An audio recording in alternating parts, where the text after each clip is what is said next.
Hey Peggy, hope that you have had a good week and enjoyed the workouts. Today, all that you'll need is your body. So, um, we're going to do a mix of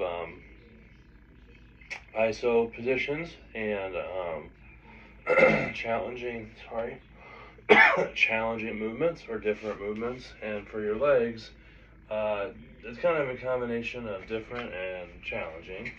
But we're going to explain. I know I talked about this um, a couple weeks ago, but we're going to explore some different planes of motion. Of motion. So instead of just forward and backward, we're going to go side to side.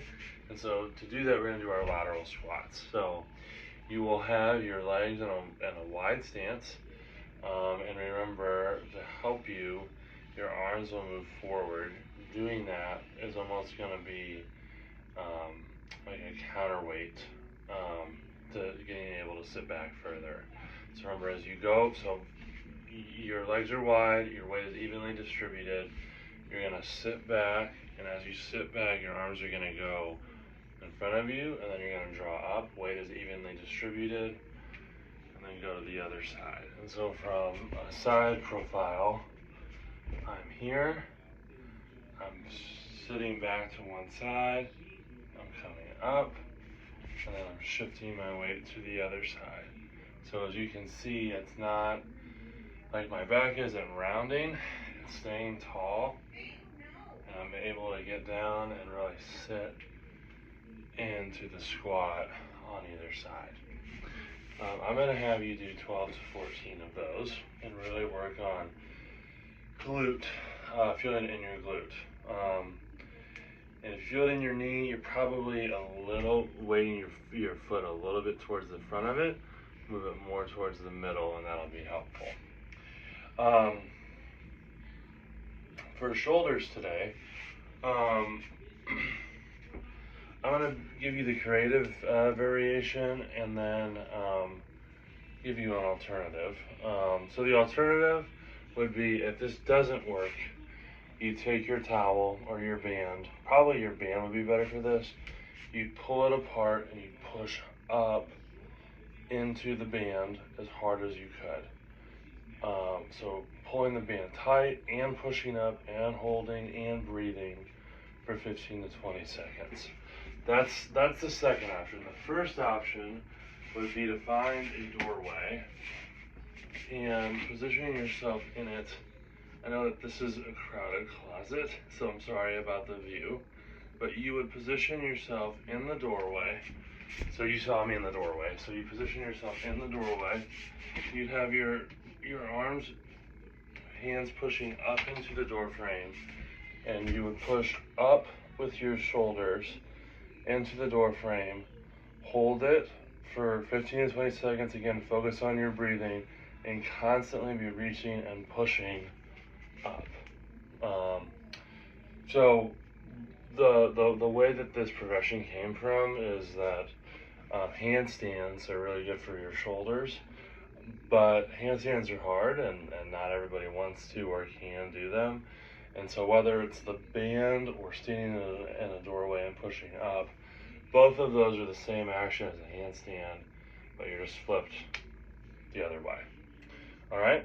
And then for back, what we're going to do is we are going to do some Superman. So this is for low back. And again, we've done these maybe once, I think once. But what you'll do is you'll lay flat on the ground. Head's going to be relaxed, legs are on the floor, and then you're going to look up, and as you look up, your arms and your feet are going to come off the ground. It's not like they're coming way up like this. Again, I'll show you.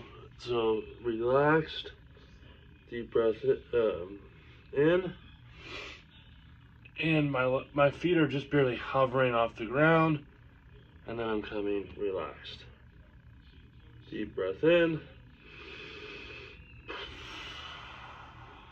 hold, and relax. So it's about 3 Mississippi. You'll feel it a lot in your glutes and in your low back. But it shouldn't be like a joint pain. It should be like muscle work though. And you will do 6 to 8 of those, holding for about 3 seconds a time.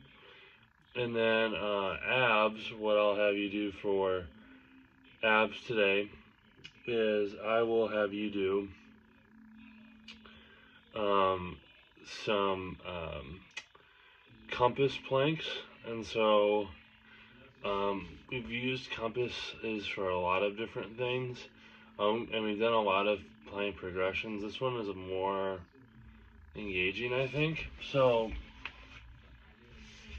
you're in the top of a push-up position, and you're going to keep your core stable as your hand goes to different points on the compass. So it's just like the clock analogy. So 12 o'clock, 1 o'clock, 2 o'clock, 3 o'clock, 4, 5, 6. So the number one objective of that is to keep your core still. Obviously, the closer that the hand moves around the clock, the easier it is. So if you're doing little taps and you're like, hey, I don't really feel my core engaging, then just reach farther out. But just be aware that as you go further out, that gets more challenging, and it's going to want you to rock that way, and that's not what I want. All right? So you will do 2 sets, so you'll go around the clock this way and then around the clock that way, twice on each side. So that's a lot of core work, but you're ready for it. And then you will rest. You'll go through that circuit 3 times, and you are all done for the weekend. I will see you next week.